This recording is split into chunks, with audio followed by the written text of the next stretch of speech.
My name is Matt with the NTCA. Thank you for joining us. If you are standing on the outskirts of this stage audience, I encourage you to come on in. We're going to get started here with a live stage demo.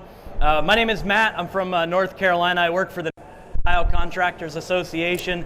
We travel the country doing training and education within the tile industry. And the way that we do that is by following industry standards, methods, and best practices. And so earlier today I was on the other stage just down the way, and we were talking about material selection and some different methods on how to build a shower. And you might not have realized this, but you are joining me right now, and we're going to do an estimate. And so this is the bathroom that I'm coming to look at. This is the shower that I'm coming to look at. And we're going to kind of walk through this. And the homeowner just let me in a couple minutes ago, and he said he was going to get a cup of coffee and join me in the bathroom, and we're going to walk through some stuff, and we're going to have some fun with this. One thing I've got a tool I would every estimate. I've been in tile contractor for 20 years with the NTCA for 2 now, so I've done a whole bunch of estimating for my own business, and this is what I'm going to bring every time. And for pictures and notes, right? I've got my TCNA book to help me select my material and my method. And then I've got right here a checklist. And this is what I go through and reminders for what all the things I need to look at, right? Are my walls plumb? Do I need to fix this? Are we adding a grab bar? All the things that to talk to the homeowner about when doing an initial estimate. And so that's my checklist right here. So when you taking notes for the next couple minutes, that's what I'm doing. Now, a little device, and I want to introduce it to you. You're the first ones to ever see this live. This device right here is called the Homeowner 3000, and it simply works like this. We can point it at the homeowner and mute him and pause him. Pretty cool device. It's going to be a big hit with tile contractors, I promise, right? So whenever we need to, we can shut him up quickly. He's a kind of a little out there on some stuff. So if he gets a little annoying, we can take care of that quickly, okay? So I'm going to start doing this, and the homeowner will go up eventually, right? So one of the things we talked about this morning is having a flat substrate before we start our installation. Most manufacturers and most methods will encourage you and tell you that if we're installing on a wall, we need to start with a plumb straight wall, right? So, and then we're also looking for flat. And tile that the homeowner has chosen, if it's a regular old tile, we're looking for 1/4 of an inch and 10 feet. We would put a straight edge on whatever surface we're going to tile, and it needs to be flat within 1/4 of an inch in 10 feet. And so we would check that with a wall like this. Obviously it's not 10 feet long. And so I'm gonna put it right here, and I've got some gaps. Oh, hey there. Matt, nice to meet you. Yes. I'm Joe. Joe, nice to meet you, Joe. Nice meeting you. Thank you for having me in your home. I appreciate the opportunity to work on your bathroom. I brought some stuff with me. I've got a checklist. I've got all kinds of information, but one of the main things for my visit today is to chat with you and kind of hear what you're wanting out of this bathroom. My wife and I have been talking about this for a long time. We're excited to have you here. We found you on that NTCA website and research.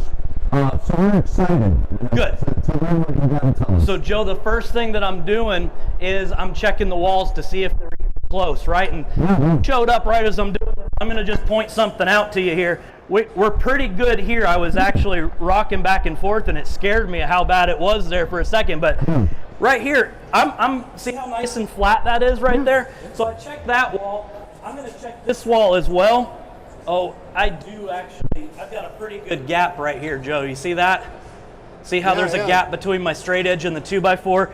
Not too bad here. I'm going to check it in a couple different places. That was kind of a red flag for me. So this 2x4 is off for sure in this section. And we're going to check it everywhere. By the time we get up to here, we're within standards. Have you had any other estimates yet? Well, we had a couple of guys in here, and they said, yeah, that's kind of out of whack, but you know what? Their prices were really good. Did they talk to you about standards, though, Joe? No, they said we can get in here and get this done in about a day and a half, day or so. I want you to hold that for me, Joe. This is my book. I'm going to take a couple notes real quick. Set that there, yeah, sorry. that wall's out of plumb, so I want to make sure my guys are prepared when they come. This what's wall's this out of here? plumb. Well, that's the TCNA handbook. That's how I'm going to know exactly that I'm doing the right thing. You haven't seen that yet? You've had a couple estimates. No. Right? So let's pause there for a second. It worked. That was good. A lot of rehearsal to get this right. So I'm leading the customer, and all of a sudden I'm the smartest tile contractor that's come to visit. And all I had to do was show him a book that all of us have access to, right? This is the first time that he just thought you come and put tile in. And so I always have that sitting right on top. Sometimes I'll put it right in the customer's hand. Then they know exactly, oh, this guy's following directions. He didn't know that the Tile Council of North America handbook was a thing. And now all of a sudden I'm educating him. And so we're going to continue through this. So if you look through here, Joe, you're going to see different methods, and I'll talk more about that. And actually, when you get my estimate, you're going to see a number on there. And it's going to start with a B that stands for bath. That's what we're working on. And so you'll see a B and a number. And that's going to be the method that I'm recommending that we build this shower. Does that make sense? Do I get to keep this? No, that's mine, but I can give you a website that you can buy one for sure. Well, I might do that. Keep tracking you, right? You might need to keep track of me. Okay. All right. So, Joe, I've checked the walls. They're a little bit out on this wall. This wall's good. I've made a note of it. Tell me some of the other things that you've talked about with your wife. What are some of like the accessories that you would want? Have you talked about maybe a grab bar, maybe a seat, a place to put your shampoo, a niche or something? Yeah. We want all the bells and whistles. All the bells and whistles. Stuff. Yeah. Okay. Yeah, we picked out some stuff. Some stuff. Yeah. Okay, let's take a look at that. Yeah. Don't spill your coffee. No. Hey, can I get your coffee? I'm good right now. Okay. So we got this for a grab bar. Grab bar. Is that good? We got a good price on it. Okay. Yeah. And where are you thinking placement on that grab bar? What do you mean placement? Well, we got to figure out, there's a couple different ways to go about this, right? If we step into your shower from a dry area to a wet area, maybe right here is a good spot for it so that you can kind of have something to hold on to as you're stepping in and out. Have you considered that? Well, I was kind of thinking I'd put it over here somewhere because I want my niche right there. Your niche right there. Yeah, Okay. Yeah. All right. Because we want all of that stuff, right? Right. Okay. Well, let's take a look at those niches. Let's think about this for a minute. If you are standing right here to reach to get your shampoo, you're going to be directly under the water, and that's kind of just a convenience thing. I'm going to give you my opinion and then kind of let you make the decision. Safety is always one of my number one concerns. I don't ever want to hear that somebody slipped and fell getting in and out of the shower. So right. I'll give you my recommendation. I'm going to highly encourage a grab bar right here. Does that make sense to you? So that'd be like right there when I'm coming in? Okay, Yeah. that makes Okay. sense. So we'll write that down, So- and we can talk about this in the future. All right. Well, Let's what talk about niches. Okay. What are you thinking for size? Do you know how big you need? Well, bigger's always better. How many shampoo bottles do you have? Well, I don't even You don't use soap, do you? bar soap. No. But How about your wife? a lot, tons. 17? Yeah. Right. Yeah. So we So got that's two why we different need to- sizes. I brought Okay. lots of samples with me today. All right. Okay, cool. You said bigger is better, so let's go with this. Now, Okay. where do you think the best place for this is going to be? So I like it. You told me I have it here now. So can I go up in there? Yeah, you can step in there, I Joe. want that thing right here. Right there. Because it's close. So when Pause. Do you see some problems here, right? And this is what we deal with on a regular basis. They always pick the spot where the plumbing's coming through. We can't do that, obviously, without at least a change order or something. And now we got to get the plumber back out here. Okay, so let's see what we can do with this. Unpause. I like it right there because it's really close. I like it. If I got that grab bar right here, Yeah, Joe. it's all perfect for Let me me. just point this out, Joe. You've already had the plumber here. I see the new valve in place. Yeah. This pipe, we can't really just push it out of the way. Let me just make a recommendation. Stand back by the door and take a look at how this would look if maybe we put it in this open stud area here. Oh, What do you think about that? wow, that fits right in there. Now, Joe, let's take a look. We got to kind of figure out how high and low we're going to make this. And so if we were to install that, we want it to be comfortable and ergonomic while we're installing the height of the niche, right? So what I want you to do, Joe, is kind of bend your elbow like you're getting ready to grab a bottle of shampoo off the shelf. Let's get an approximate here. Right, so the bottom of his elbow is 43. You following me, Joe? Yeah. Okay, so let's put this at 43. And now that's going to be real easy for you to get. That makes sense, doesn't it? That, yeah. Now, what might change a little bit, Joe, is that our tile guy that's going to come in, my installer, he might move it up or down half an inch, to make it work with the tile layout as well. But that 43 gives us a really good starting point. Okay, so it's going to be here. I can live with that. You can live with that. Now, how about a bench? Have you talked about yeah, that? Gotta have the bench. Yeah, where's that? Yeah. We got options. Gotta have a bench. Okay. Right? We could put in a bench that stretches across the back wall, like this bench right here. Right. But that's kind of a big placement. It's going to take up a lot of square footage. So let's come back over. What I want to do is set this corner bench in for you, Joe, and then you come take a look. I want you to actually stand in here and kind of move around and make sure that you're going to be comfortable if we put a bench like this right in the corner. All right. Set that there. Yeah. To work, got my grab bar, got this control thing here, got my niche. I can sit on this thing. Let me hold those for you. Yeah. All right. Hey, this is perfect. Look, I can grab the niche stuff, do this. Yeah, I like it.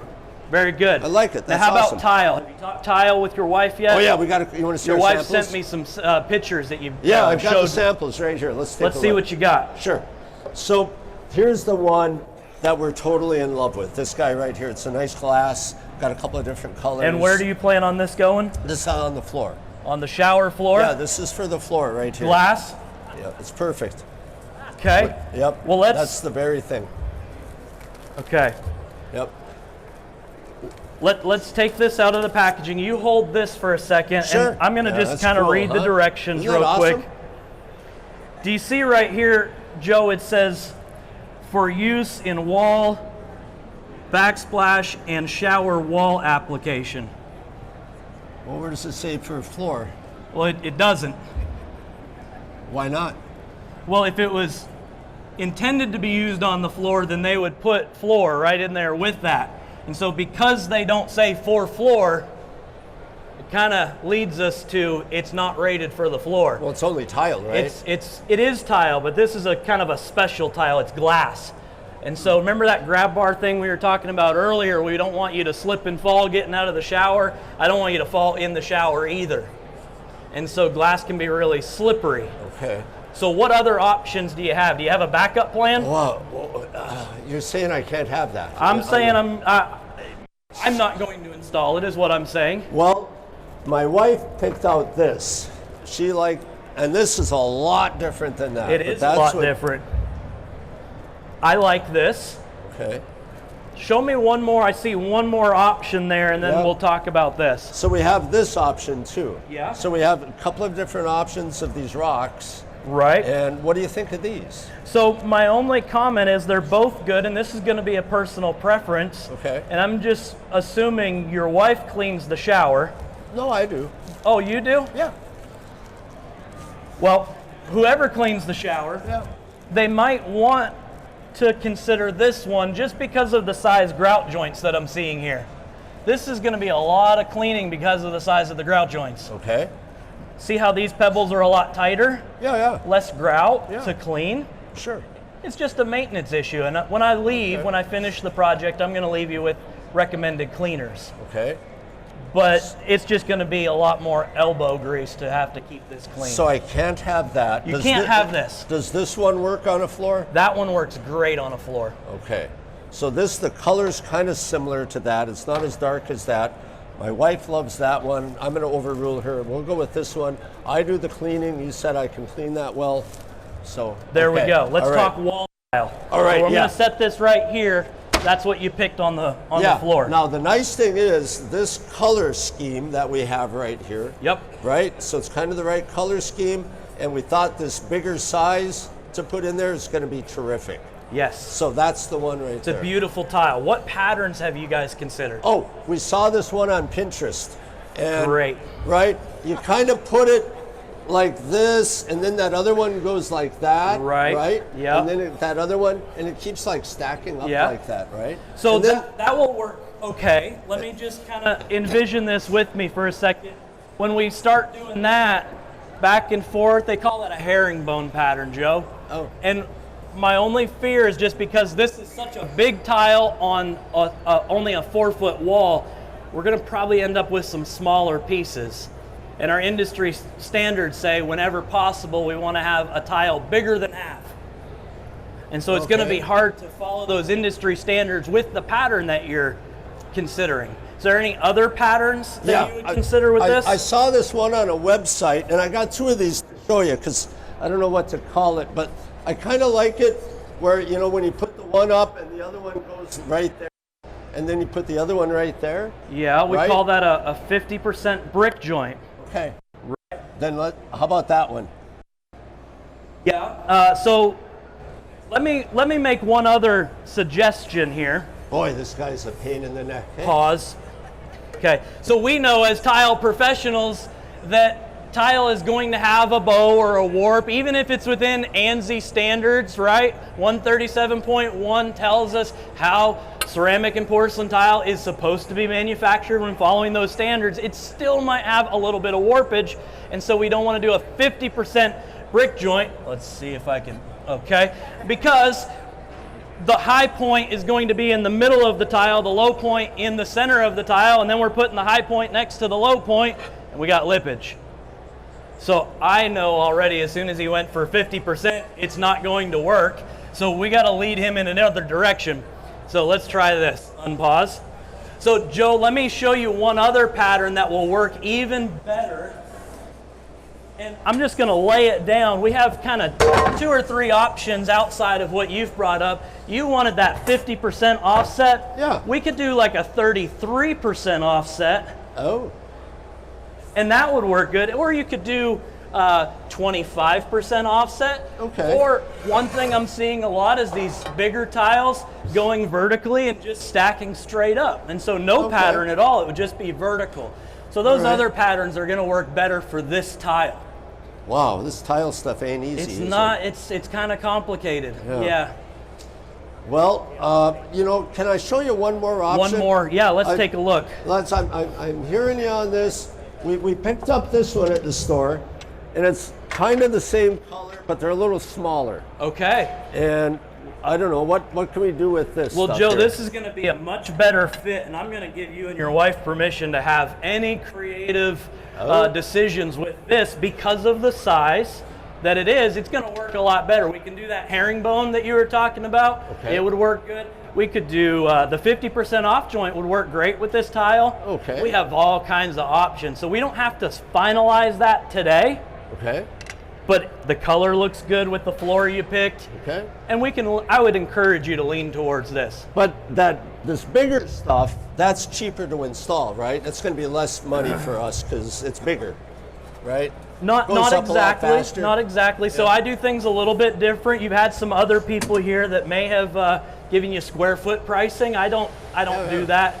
So I'm going to look at the time that it takes to install, and with this material, it takes more work. We're shooting for a certain amount of coverage. In a wet area, we're shooting for 95% coverage. Okay. And so that takes a lot of work to get that coverage with flat walls even. Sometimes that's difficult to do. All right. So this is a smaller tile, might be a little bit easier to work with. Okay.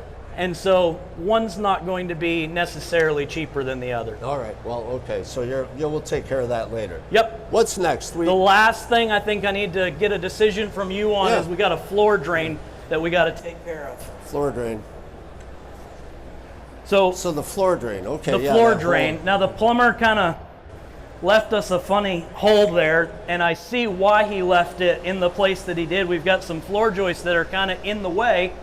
And we can still get the drain there, but obviously it's not centered. Right. But the What's goal up with that? Well, it's because of the framing underneath of the floor, and so he didn't do anything wrong. We're still going to be able to get the proper slope, and so What the industry standards that I keep mentioning to you say is that we want somewhere between 1/4 and 1/2 inch of slope towards the drain. Okay. And so that's one option. The other option, I'm going to walk you over behind you and show you this line drain. And take a look. It's going to be hard for all of our friends to see this, but right behind this, there's a line drain. And then we can do a ramp, and it will flow towards that line drain. So that's a second option. The only downside, Joe, is that the plumbing's already right here, and so the plumber's going to have to come back and move the plumbing under the floor for us. Oh man, those plumbers, they cost almost as much as the tile guy. So I don't know if I want to have them back. Yeah. Okay. So, okay. So well, then maybe instead we could do okay. a bonding flange drain, and that's this right here. Okay, this is our drain. Yep, it sure is. And so that's going to connect into the plumbing. And Joe, after all the things we've talked about, I want to flip this book open right here, and I want to show you exactly kind of what I'm thinking. I'm listening to all the things that you want to do, and that method right there, it's called B422. You see the method right up here at the top? Yep. The B stands for bath, and then we have 422. Okay. And that's the method. Okay. And so we're going to follow this method right here. Oh. And you see it says we're going to use a bonding flange drain with a mortar bed. That's what this is? That's what we're going to do. Okay. Okay, and so that will go here, and we'll have some mud underneath of it that will hold it up a little bit. Okay. And we're still going to get that slope. And then it says right here that we're going to use cement board. When you look at the picture, we have options. We could use cement board or fiber cement board. And then we're going to cover it all with a membrane. Membrane. Yeah, and the reason that I'm going with this method, Joe, is because you've got some extra stuff going on. And so we could go about this a couple different ways, but because you have the niche up here, you have the seat, I want to be able to tie in all the waterproofing. The grab bar, that's exactly right. Okay. And so we could just put cement board up with a vapor barrier behind it. That's like a plastic. Okay. But because of the seat and the niche and all that, I want all the waterproofing to be directly behind the tile, and everything's going to flow to the drain. So this whole thing will be 100% waterproof. 100% waterproof. Okay, that's good. That's what you want, right? Yeah, right. And we're using some good products, and I'm going to guarantee the work, and so you have absolutely nothing to worry about. Okay, sounds great. You're going to guarantee this work? I'm going to guarantee it. Wow. Because I'm relying on these directions right here. These are proven methods. And this is tile industry stuff. Absolutely. Wow, and you saw when you first came in, it's preparation by backer board, and then it has preparation by other trades. Well, those other trades, that would be like the guy that framed the wall for you. He didn't quite follow those directions. Are you going to fix that? We're going to fix it. You got ways? Yep. Okay. Yep, right. We'll take care of it. Okay. Does that make sense? It does. So I'm going to write you an estimate. I'll include all this information. You guys can do your homework, and we'll be in touch. Matt, I've got to say That, we have had other guys in here, and they never brought that book. I found you on that NTCA website, and I saw some things where you're a certified something or other. I'm a certified tile installer. In the state of North Carolina, we don't have any licensing requirements for tile contractors. The plumber has to have a license, the electrician has to have a license. North Carolina, that's not a requirement. But I felt like I wanted to separate my business from my competition, and so the certified tile installer test is how I did that. And so you know that you're not just hiring somebody that started yesterday. I've got experience and I can do this right.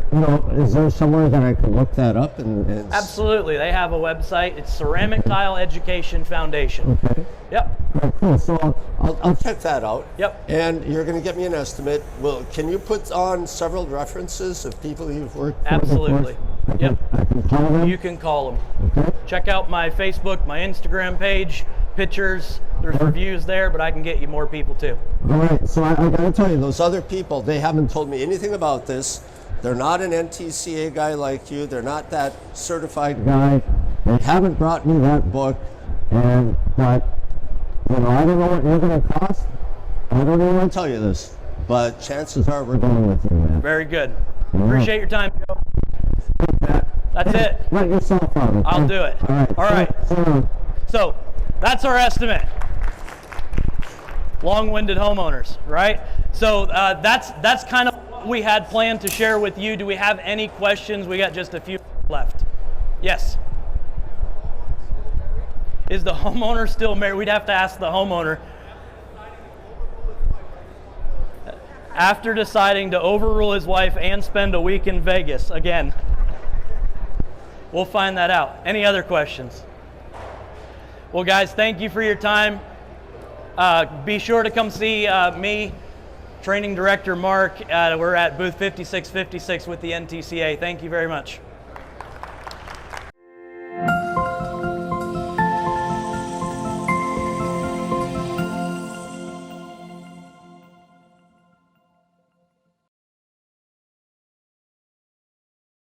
Look, Mom. I made that.